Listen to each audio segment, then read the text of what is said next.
That was President Biden talking with ABC yesterday, George Stephanopoulos, signaling that U.S. troops will stay there until all Americans are gone and come back, which could be after the August 31st deadline.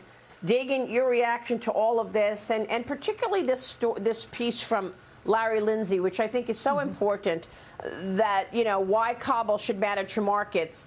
He's talking about this historian, Bernard Lewis, who worried that the greatest danger to global stability is when America comes to be seen as harmless as an enemy and treacherous as a friend, Dagen. And led by a confused liar. Let's be clear on what Joe Biden is talking about. I'd like... we didn't play the whole interview, but if he talked about the tens of thousands of Afghans, our allies in the country, of getting them out, and again, supporting those people who supported us. But President Biden mentioned, when he was asked, he got very defensive about people at the airport clinging to the planes, running down the runway. And he said that was 4 or 5 days ago. It actually wasn't. It had been 2 days ago. Not only was he caught in a lie, talking about the chaos was inevitable, which, as you showed, he said the exact opposite in early July. But this man went on vacation over the weekend. So if chaos was inevitable, why were you taking a break from your duties as the commander-in-chief?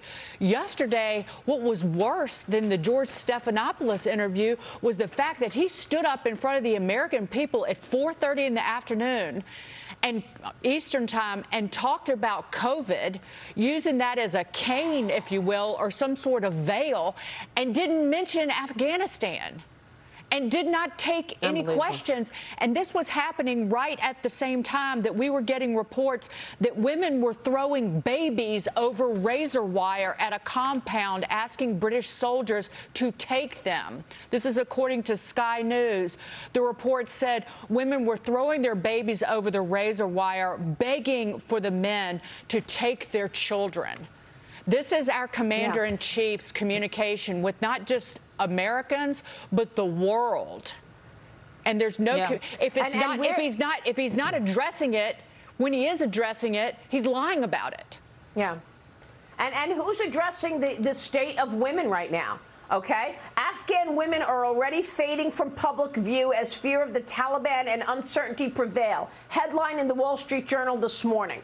Women are being forced to cover their faces once again. Where's the outrage? Where are all the so-called women champions? Where's Kamala Harris? She went nuts over the trial back, the impeachment trial over the Supreme Court justice. Where is she today? Where's AOC on the fact that women are now forced to fade from public view, cover up, not a peep out of this administration on the state of women today in Afghanistan? Disgusting. You're not a woman champion just because you champion Democrat women, okay? And they're certainly not standing up for children, are they? Remember the video we've seen at the border of the child being dropped over the wall, a wall or a fence? And now we have talk of the same thing happening in Afghanistan. President Empathy surely doesn't have any for women and children, does he?